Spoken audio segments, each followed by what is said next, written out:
right, so last section we're going to look at in chapter 7 is 7.6, and it's on solving trig equations analytically, which means not graphically. So we're going to be using algebra and different techniques like factoring, quadratic formula, to solve.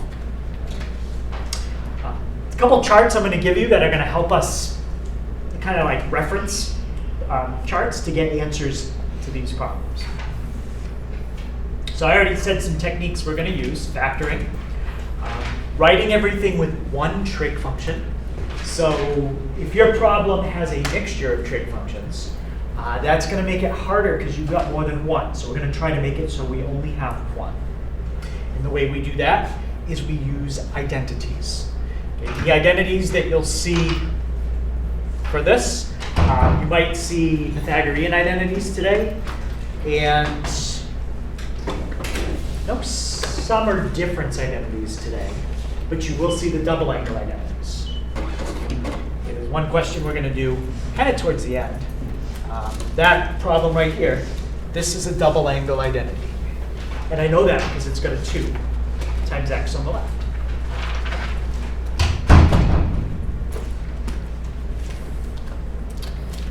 And quadratic formula. So right now, you're probably familiar with using quadratic formula to solve something like this. You could definitely use quadratic formula to do that problem. You could also do quadratic formula to solve this problem.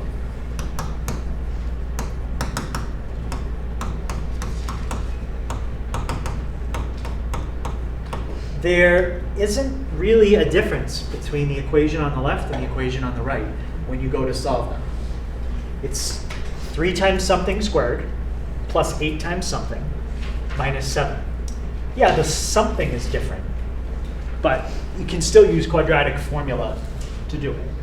In general, any equation that has 3 terms, 1, 2, 3, where the last one is a constant, and this exponent is double that exponent, that is a problem that you can use quadratic formula on. Now, when you use, let's look at the one on the left. If you did quadratic formula with the one on the left, what would you be solving for? Yeah, you are solving for x. More specifically, you are solving for whatever is right there. That's what you're solving for. So when you're done, you take whatever is right there and you set it equal to your answer. And with quadratic formula, you're going to get 2. Okay, whatever they come out to. So you take what's there and you set it equal to your 2 answers and you're done. X is alone and it's by itself. When you do this one on the right, if you do quadratic formula on it, you're still going to get 2 answers. Answer 1, answer 2. But you're not going to put x on the left. What do you think you'd put on the left here? Yeah? Sine of x. Sine of x. You always put whatever is next to the number that's in the middle. Sine of x. Now, the problem with that is we don't have x alone. Okay. When it was the type on the left, we did. What would you have to do now to get rid of sine and get the x by itself? Yep. The inverse sine. Yep, you'd have to do inverse sine. So we're not going to go through that one. But that would be the only extra step to solving a problem like this compared to a problem like that. After quadratic formula, you have to take the inverse sine of both of your answers. Okay? Or if these were cosines, you do inverse cosine, whatever they use. Okay, so we'll be using quadratic formula maybe in a little bit different way that you didn't know you could use it, but it's very, very similar to what you already know how to do. Okay. The other thing we're going to need is a chart. I don't know if we've talked about this chart yet. Have we talked about that chart? ASTC? Okay. So what this chart tells you is where the different trig functions come out positive. In quadrant 1, all the trig functions are positive.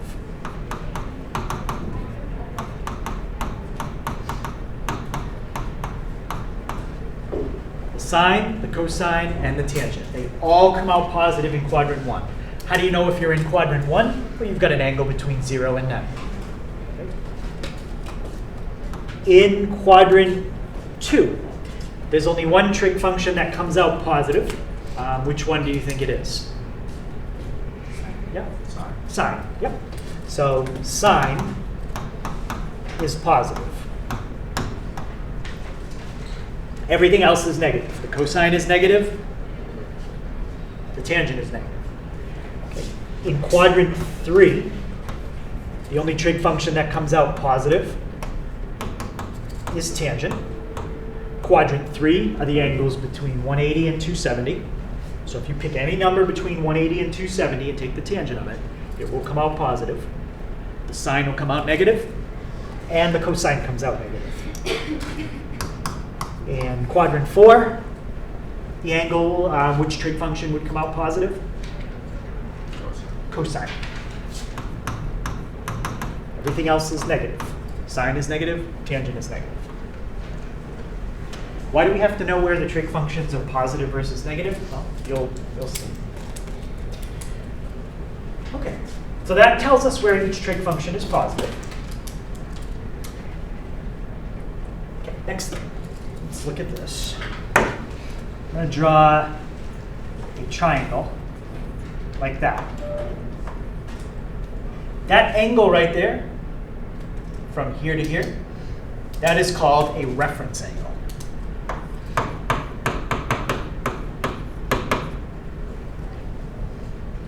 So we're going to call that a reference angle.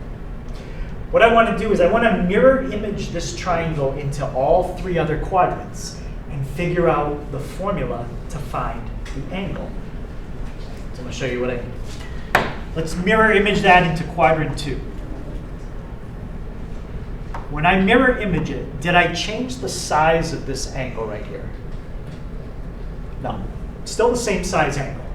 But when you're in quadrant 2, you're looking for an answer between 90 and 180. Something that looks like this. That arc in red. If I knew the size of that angle, how would I figure out the size of that arc in red? Yep. The sine of the angle? No, it won't involve any trig. It won't involve any trig. Oh. Yep. Would be that angle plus 90. No, we're closer. It wouldn't be that angle plus 90, though. To do that, you'd need to know this piece right there. You know the other piece. Yep. So would you subtract it from 180? Yes. The formula to find an answer in quadrant 2 is 180 minus your reference angle. That is how you find a quadrant 2 answer. It's 180 minus an angle. What is that angle? Well, that's something we're going to figure out in the problem, the reference angle. Okay, let's mirror that triangle into quadrant 3. Okay, first question, have I changed the size of the reference angle? No. But in quadrant 3, I would be looking for something like that. How would you figure out the size of that angle or that rotation in blue if you knew your reference angle? Yep. 180 plus the reference angle. Yep. So in quadrant 3, the formula you're going to use to find an angle is halfway around plus you need to add the reference angle. All right, and we got one more formula. Okay, Again, I have not changed the size of the reference angle. It's a mirror image. What I want to know this time is that. How would you find the amount of rotation you did in green if you knew that reference angle? Yep. Is it 360 minus reference angle? Yep. It's 360 minus the reference angle is the amount you didn't rotate. That's the quadrant 4 formula for finding an angle using the reference angle. Right. So these, very important, and the 3 formulas that I just wrote down. Any of these can be done in radians. If you don't want to do 180, you do pi, and instead of 360, you would do 2 pi. Yep. I just wrote them in degrees, so I should put the degree symbol, just to be clear about that.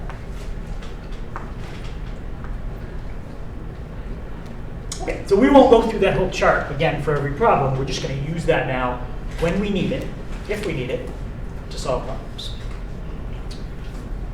Okay, let's start with this first problem. They're asking us to find all the solutions in the first cycle.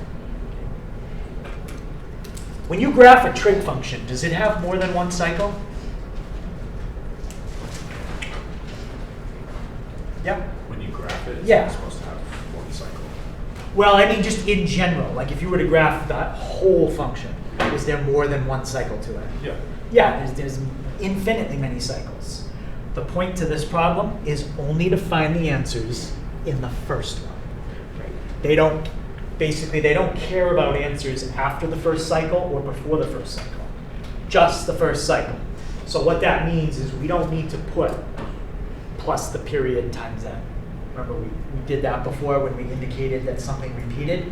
It repeats, but we don't have to do it because of the directions. And every problem is going to have those directions. Okay. What kind of equation does this kind of look like? What kind of like format? It almost looks like a The cosine ad instrument. It's not going to look like a trig identity. I'm thinking more of like an algebra. Yeah. Quadratic? Almost a quadratic, but not quite. Okay. Things that are good about it. 3 terms. 1, 2, 3. Quadratics have to have 3 terms. The third term has to be a constant. Yep, that's good. The problem is the trig functions. You have more than one. That would be like writing a quadratic like 2m squared plus n plus 1. That's going to be a problem to solve because you have 2 different variables. You're not allowed to have 2 different variables. So what we have to do is change one of these into the other. Anybody have a guess which one we're going to change? We're going to change the cosine? Or do you think we're going to change the sine? Yep. No, it's the cosine. Oh. Yeah, so we're going to change the cosine.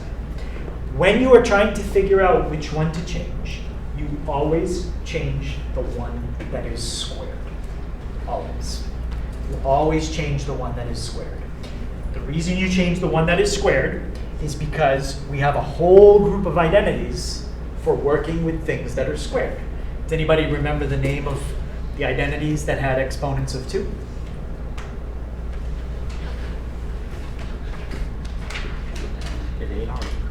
Yep. Is it the double angle or something? Those have a 2, but it's in the argument. It's not an exponent. These are ones we did in section 7.4. But I did put them on the board yesterday. They're one of the 3 main groups I had on the board. Oh, was it? Yep. Pythagorean. Yes. Pythagorean identities. Okay. So when we're trying to work with something that is squared, we need a Pythagorean identity. Does anyone remember what's the Pythagorean identity that has cosine squared? There's only one. the sine squared x plus cosine squared x equals 1. Yes, sine squared plus cosine squared equals 1. So what I'm going to do is use that Pythagorean identity to change cosine squared. So what would cosine squared equal if I got that by itself? Yep. 1 minus sine squared. 1, and you'd put it on the other side by subtracting it. Okay. So what we're going to do now is we're going to take this, which is equal to cosine squared, and we're going to fill that in right there. Nothing else is going to change in this step. Okay, leave the 2, the sine, and the plus 1 right where they are. Just change this to 1 Would it be minus sine squared. 2 times 1 or 2 plus 1 minus sine? So it's going to be 2. And then anytime you substitute, you always put parentheses. 1 minus sine squared. And then I'm going to copy the rest.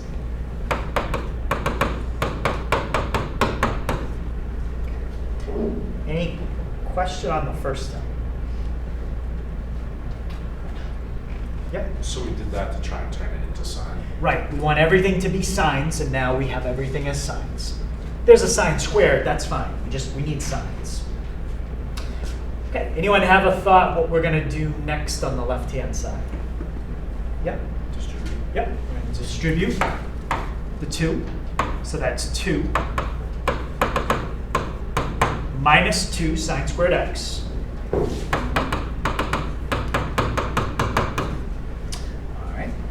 What's the next thing I could do on the left? Yep. Combine like terms. I can combine like terms. I have a positive 2 and a positive 1. That gives me positive 3. So negative 2 sine squared x plus sine x plus 3. Now that is a quadratic, and it's properly written. 3 terms. Last one is a constant, and it all uses the same trig function. It's all sines now. The only problem is this. When you learn to factor in algebra, you learn to factor when the squared term is always a positive. Right? If you try to keep it as a negative, it's going to mess up all our rules we know for factoring. So I don't really want to keep it as a negative. What could I do to that to make it a positive? But I'll have to do it to all the things in the equation. Yep. Would you multiply it by -1? Yeah, let's multiply sides. everything by -1. So that's going to make the first term positive, and I don't care what happens to anything else. I just really want the first one positive. That's going to become minus sine x and minus 3. And then if it did equal like 1 or something, would you multiply the other side by -1 as well? Yes, but we always want to get it equal to 0. But yeah. So if we have an equation that's not equal to 0 to start with, that's going to be the first thing we do, is put everything on one side. Yeah. So it will never be equal to something other than 0 if you've done the steps I showed you. Okay, so there's that. Now, let's look at that, but let's look at it without the signs. Okay? Look at it with just x's. Okay, we'll come right back to it. Let's pretend this was the problem. If you can factor the problem on the right, then you can definitely factor the one on the left. They're the same thing. The only difference is I changed sine x to x. I did that visually so it looks like an easier problem temporarily. Let's see if we can factor this, and then we'll go back to the other one. What would be the first term in each set of parentheses when we factor the one on the right? Yep. What do you mean, you put x in both? You put an x, and what goes in the first one? A 2x. So you need a 2x and an x. That's going to correspond to a 2 sine and a sine. When we factor it, let's do it at the same time. So this is going to be a 2 sine and a sine. Okay, what about my symbols? Positives negatives, or one of each? One of each. We're going to need one of each. So let's try plus and a minus. And now I need two numbers that multiply to give me 3. 1 and 3. 1 and 3. All right, let's try 1 and 3. And let's see if we get what's in the middle. What's 2x times 1? 2x. 2x. What's negative 3 times x? Negative 3x. Negative 3x. And what's 2x minus 3x? Negative x. Perfect. So that's how you factor it. So now, if you can factor that one, let's apply the same thing over here. Everywhere that you had an x, it's really a sine x. So it's 2 sine x and sine x. That's a minus, that's a plus. That's a 3, that's a 1. That's how you factor the one on the left. Any question how that compared to the one on the right? It's really the same idea. Now, once you factor something, and it's, what do you do with each one of those factors?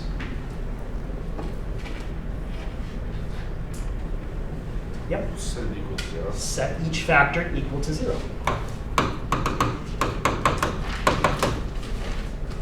So there's the first one equal to 0. And the second one. How would we get sine x by itself here? What would we do with the 3? Negative 3, sorry. Add 3. Add the 3.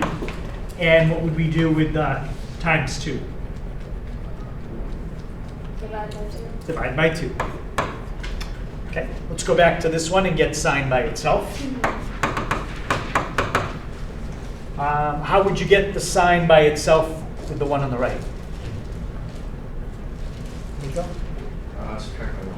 Subtract 1, yep. Okay. Now we're almost done. We just have to get x equals, not sine x equals. And I kind of touched on that right here. What do we have to do now to get x by itself?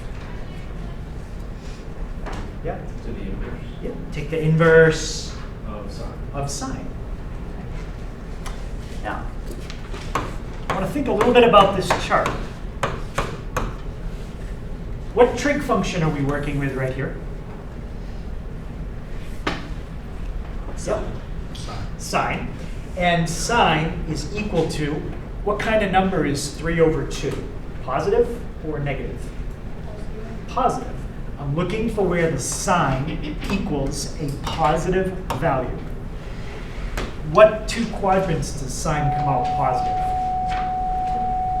2 is correct, and there's another one. The first one. The first one. So when I solve this problem, I would be looking for 2 answers. One here, one here. If this works, when I take the inverse sine on both sides, I am going to get that first answer.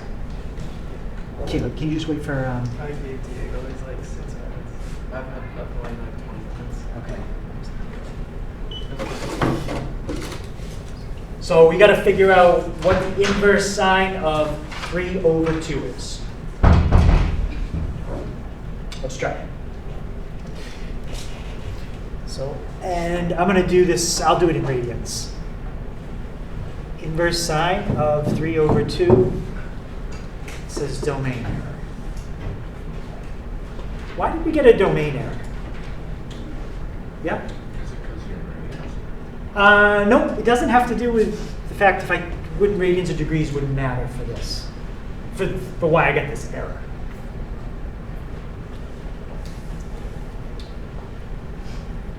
Well, what numbers are you allowed to plug in when you do inverse sine? I tried plugging in 1.5. That's bigger than the biggest number you're allowed. What's the biggest number you're allowed to plug into inverse sine? Yeah? 1. And what's the smallest number? Negative. -1. So this is kind of a special case. It actually makes it easier. But because this is bigger than 1, there is no solution to that part of the problem.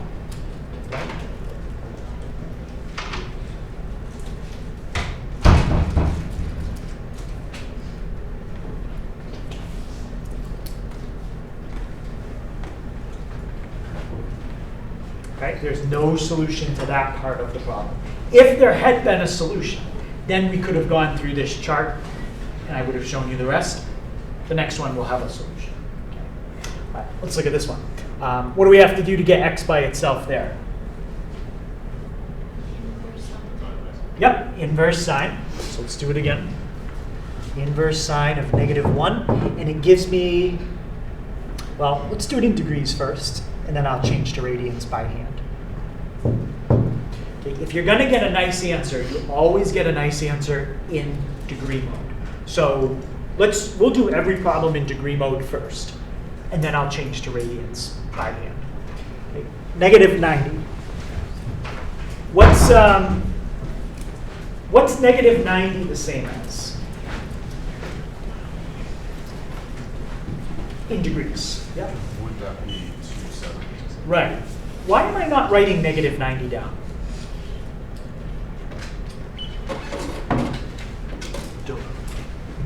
Yep.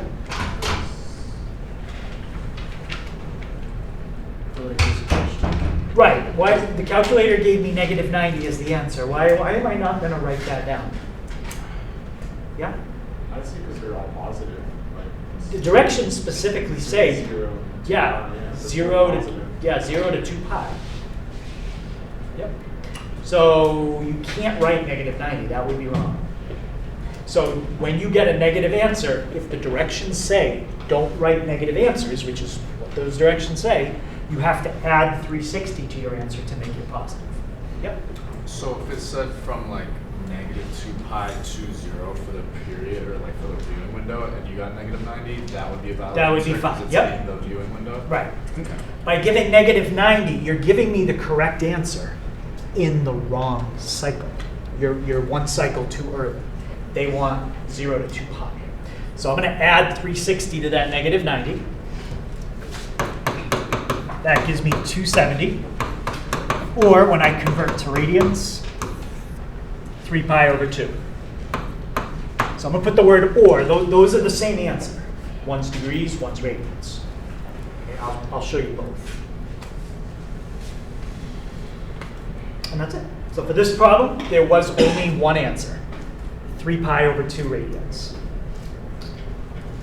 Any question on that one?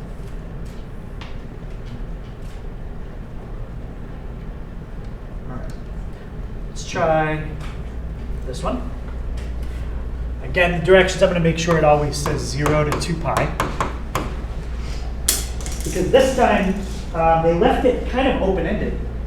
When they say find all answers in one cycle, you could have picked any cycle you wanted. I'm going to pick the cycle for you so we all get the same answers. 0 to 2 pi. Okay. What's the first thing I have to do on this one to make it look more like the problem on the left? Yep. One side. Yep. I'm going to put everything on one side, and I'm going to put everything on the right.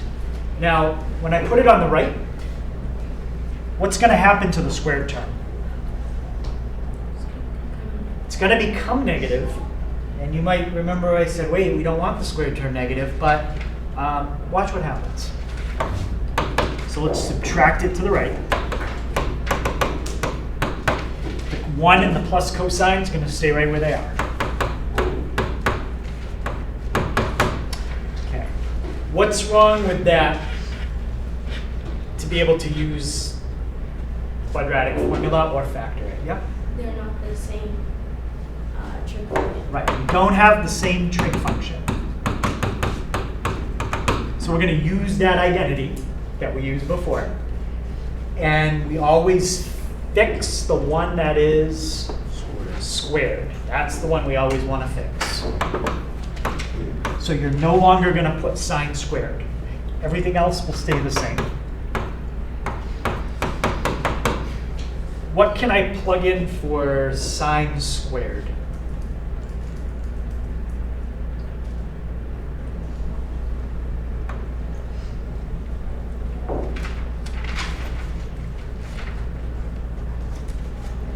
Yep.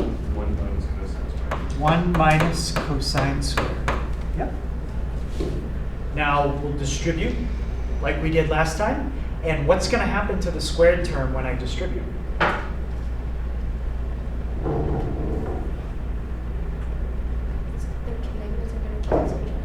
negatives are going to cancel each other out, and it's going to become positive. So when I originally put it on this side and made it negative, I knew what I was doing because that was going to cancel in the next step. If you didn't do it that way, you would have ended up with a negative in front of the cosine squared. Then you would have had to multiply by -1 to fix it. Okay, but I avoided that in this one. All right, so let's distribute it and do it in the proper order. That's 2 cosine squared plus cosine minus 2 plus 1. What's minus 2 plus 1? Yep, -1. Okay. Now we've got a problem that hopefully we can try to factor.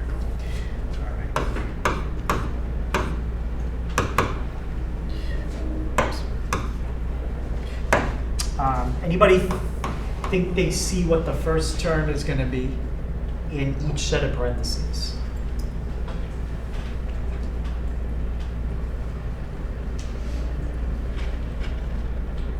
Yep. 2 cosine x and cosine x. Yep.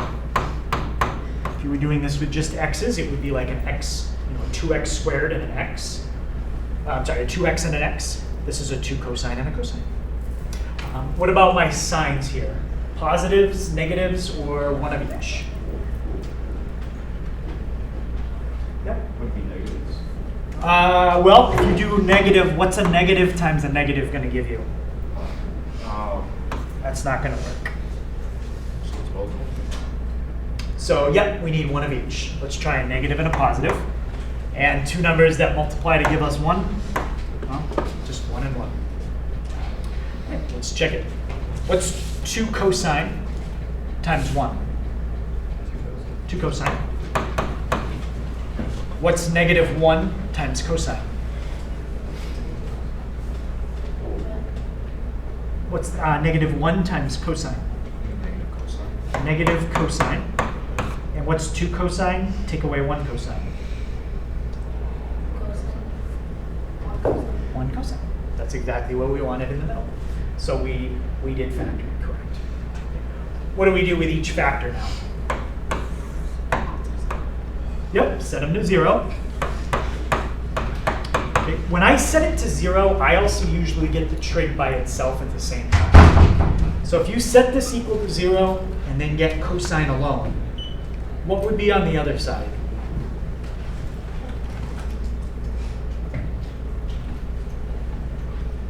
What? So what would go on this other side? Yep, 1/2. And what would go on the other side for the second one?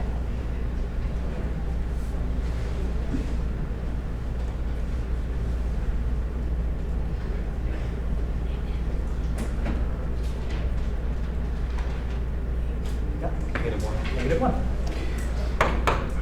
How do we get x by itself now?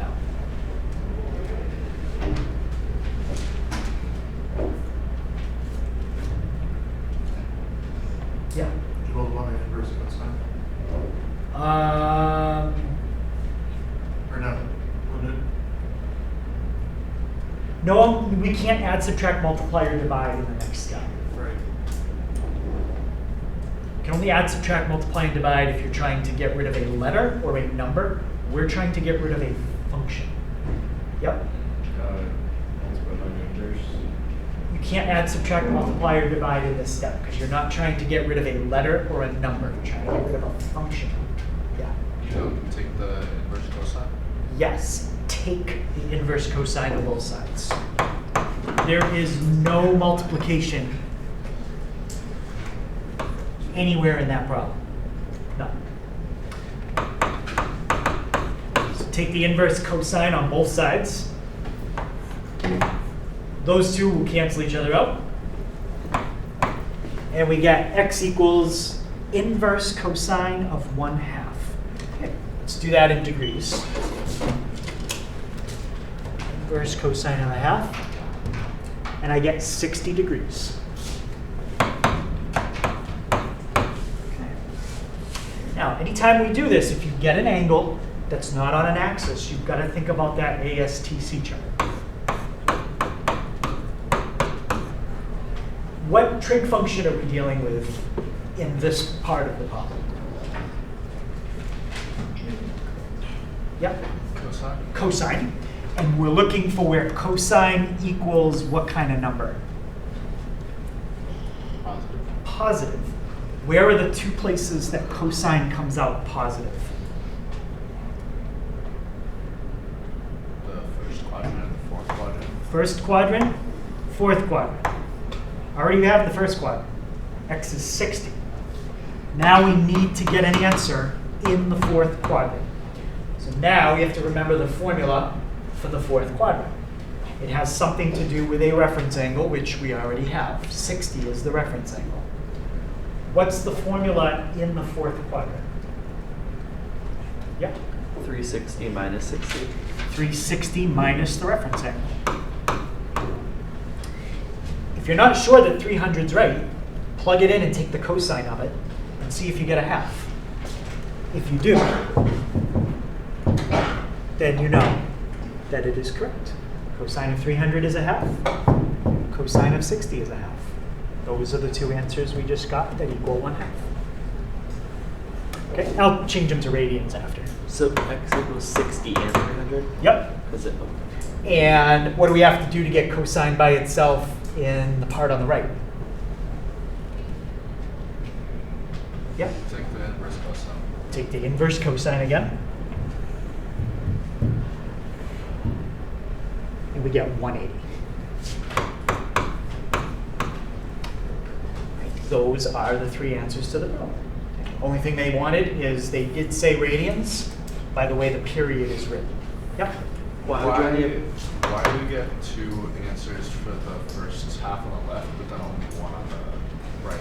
Because this angle is in the quadrant, it's actually where the A is, it's inside it. This is not in any of the ASTC, it's on one of the lines. Okay.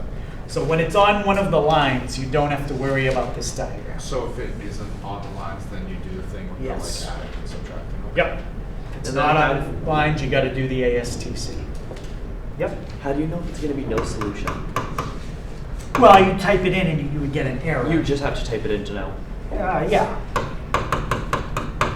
Okay, so I'm just changing all these to radians. Pi over 3, 5 pi over 3, and pi.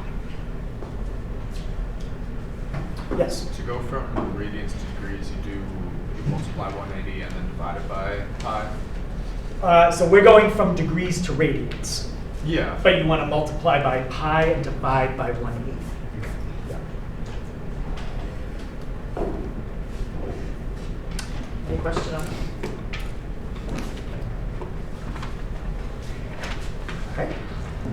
Let's try this one. Very similar to the last two.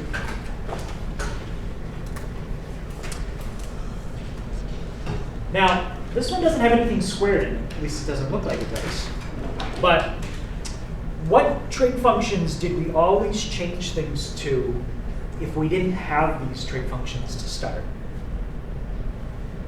We always practice changing everything to, yeah, Was it sine and cosine? sine and cosine. Yep. Anybody remember what's the formula for tangent if you want to write it with sines and cosines? Yes. Yep. Sine over cosine. Okay. Any suggestion what I do next?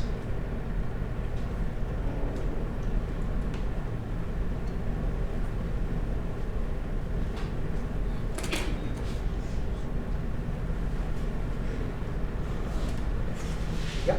Try to turn the sine into a cosine? Well, do we have anything squared? No. So we don't want to deal with that until we finally get things that are squared. Yep. Should the sine by itself. Yes. How would you do that?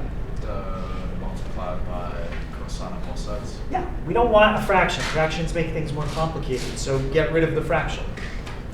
Multiply both sides by cosine. That's gone. And look at what's going to happen on the right.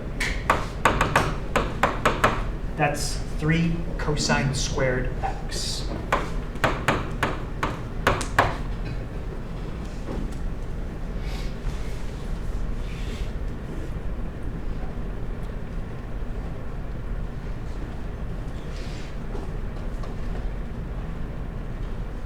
All right. Now, what do we have to do?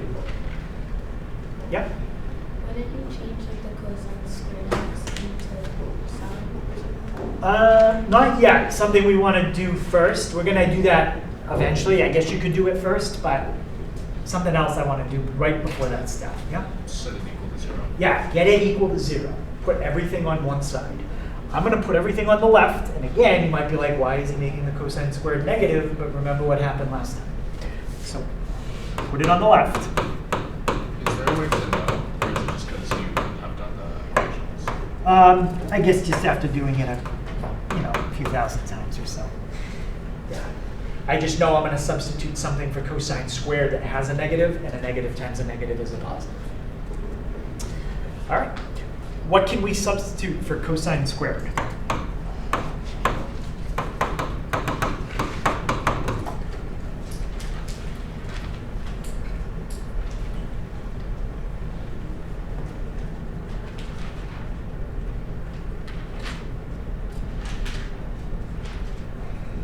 Is it 1 minus sine squared x? 1 minus sine squared. You're getting that from the Pythagorean theorem? Yep. Okay, and now what do we do with -3? Distribute it out. So you know what? I'm going to distribute it, and I'm going to combine like terms. -3 times negative sine squared. Negative times negative is positive. Plus sine x. And now the -3 times 1, I'm going to put that at the end, because that's where that's supposed to go. Right.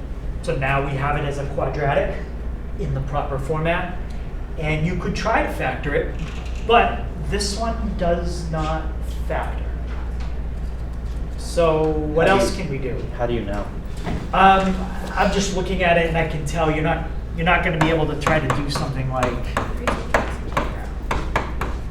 2 numbers that multiply to give you 3. Well, if you try a 1 and a 3, and your signs have to be a plus and a minus, that's going to give you minus 3x plus 3x. Well, that cancels the middle out, so that doesn't work. If you switch these and make this a 3 and make that a 1, well, now you have negative 9x plus 1, and that gives you negative 8 in the middle. There's no way to get a 1 in the middle. You just can't do it. So what else can we do if you can't factor it? Yep. Quadratic. Yep. Do the quadratic formula.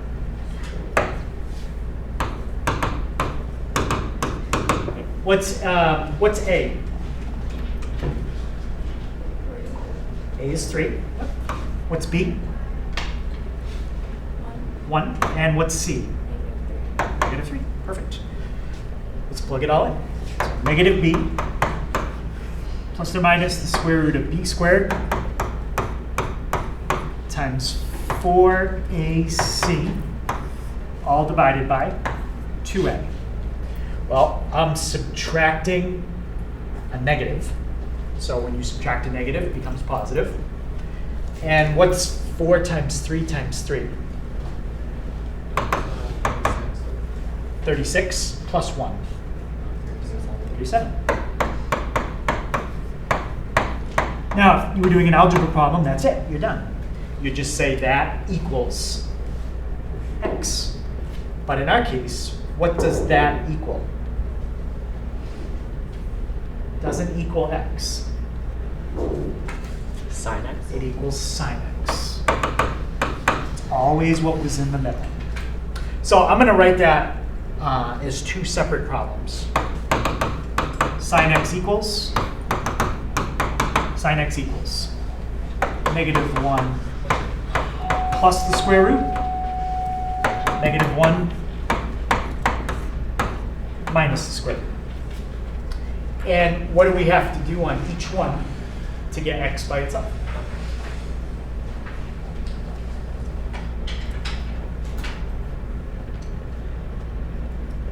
Yep.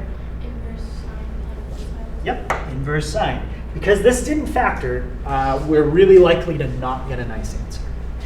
So, inverse sine, let's do -1 plus the square root of 37 divided by 6. If you want to type it all in at once, that's with parentheses how you have to do it. Okay, I got 50, we'll just call it 57 point, let's say 57.9.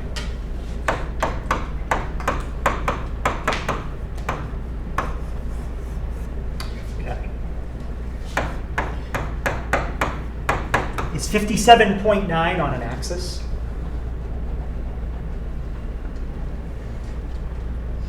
No. So we have to look at that chart. What kind of number is this? -1 plus the square root of 37 divided by 6. Would that be a positive or a negative? Yep. Negative. Right? Well, what's the square root of 37, roughly? I have no idea. Like 6 point something. 6 point something. And what's, if you take 6 point something and add -1 to it, what do you get? 5 point something. So it's 5 point whatever. And if you take 5 point something and divide by 6, what kind of number do you get? You get a positive. Positive Okay. point something. Positive something. And we don't care what, we just need to know it's positive. Sine equals a positive. Well, that happens here. I already have that answer. Where else does it happen? The second quadrant. Second quadrant. What's the formula using your reference angle to get an answer in the second quadrant?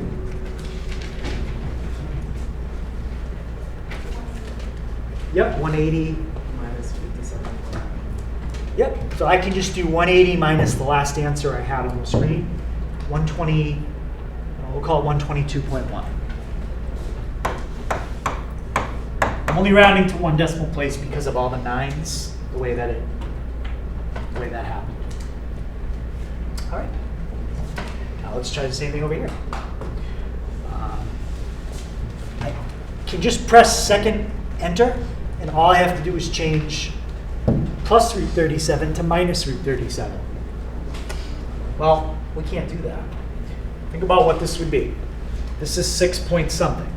If you take -1 and you minus 6 from it, that's -7 point something. If you take -7 point something and divide by 6, do you get a number? What kind of number do you get? Negative what?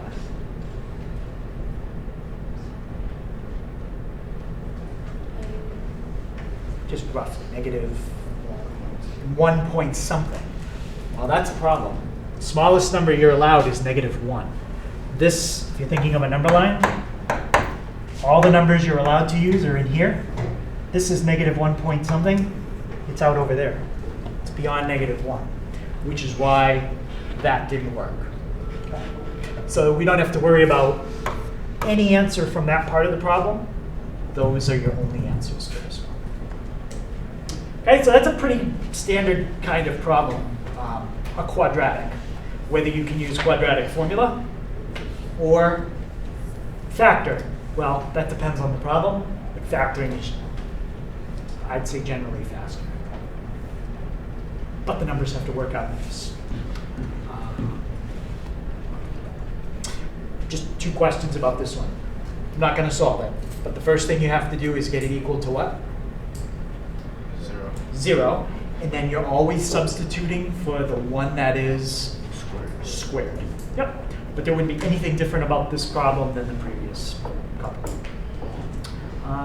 Let's try.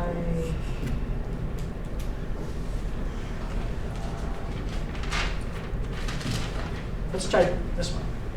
Sine 2x equals sine x. There's only 2 problems left. This is probably our last one. What's different about this one? Something's happening here that we didn't have happen in any other problem so far. Yep. It starts with both signs. Okay, so we do have signs. Yep. I don't think we've ever had sign on both sides to start. Something else I'm thinking of that happens here.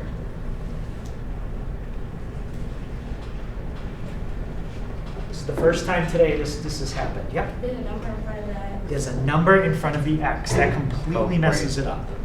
You can't have a number in front of the x.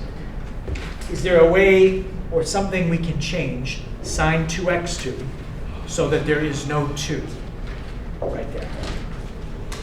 Yeah? Don't we have a formula for that? Yeah. That was a double angle identity we learned yesterday. And there's only one option. What was the formula for sine 2x? Yep.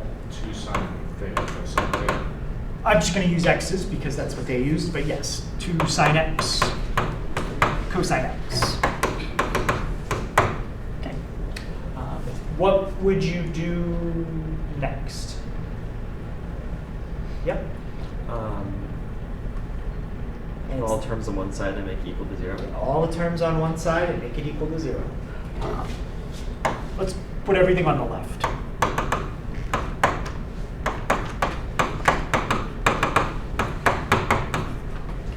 Everything equal to 0. What do I do on the left-hand side now? Bless you. Yep. Could you combine like terms? Or If you had like terms, you could, but we don't have any like terms. There's no like terms there. This first term is like having a 2 times a times b, and this is like having a minus a. 2ab minus the one you had right there. Those aren't like terms. Yep. Change the cosine to sine. We only do that when we have a power of what? 2. We don't have a power of 2. So we can't use any kind of Pythagorean identity to help us. There's only one thing you can do with the left-hand side, and it is something we've done today. What's one method to solve an equation that's equal to 0? quadratic formula? Yeah, if you have exponents of 2, but we don't. So I need another method. Yeah. Could you simplify? In a certain way. Yes. With Yep. factoring? Factor. Yep. You have to factor. And this is what we did in one of the questions in class yesterday. And somebody asked me in the homework, why did they leave the answer? I think you did. Yeah. Why did they leave the answer that way? And I said, nah, they should fix it. They didn't. Well, now we need to fix this. What can you factor out of that and that? Sine. Sine of x. If you factor that out, what's left in your first term? 2 cosine x. And what's left in your second term? 1. You factored out the sine. 2 cosine. Because sine times 2 cosine is 2 sine cosine. This Right. times Right, that okay. gives you that. And this times that gives you that. Okay. Now that you factored it, what do we do with each factor? Set each factor equal to 0. So sine x equals 0. And what would cosine x equal?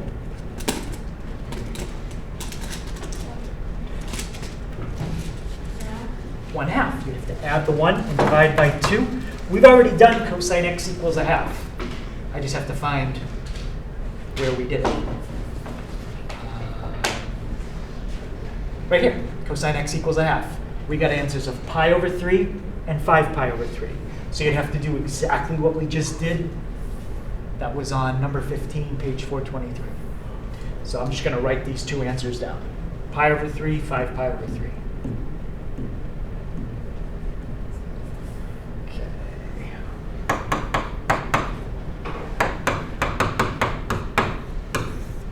And this one, I don't know if we've done yet. How do we get the x by itself there? Yep, take the inverse sine of both sides. Second inverse sine gives me 0. And those are your three answers. So even though we had never done a double angle problem before, I actually think this problem is one of the shorter ones because you don't need quadratic formula. That makes it a lot longer. You're able to get everything on one side and factor right away. All right, so 7-6 definitely it takes a little bit of practice. We can spend a lot of time going over homework tomorrow.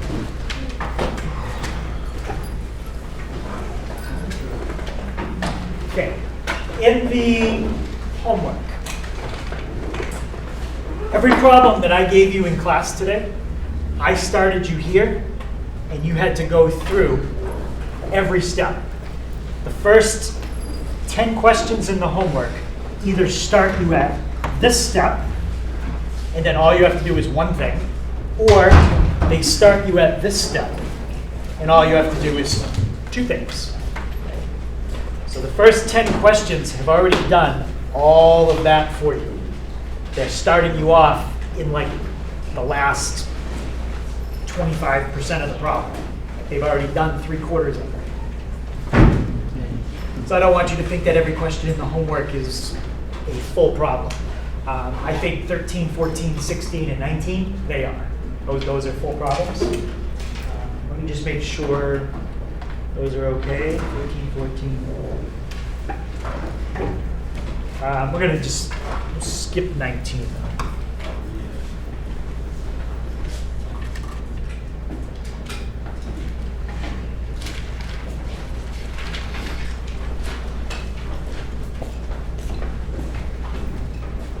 Okay, so that's the homework. 1 through 9, 11, 13, 14, 16.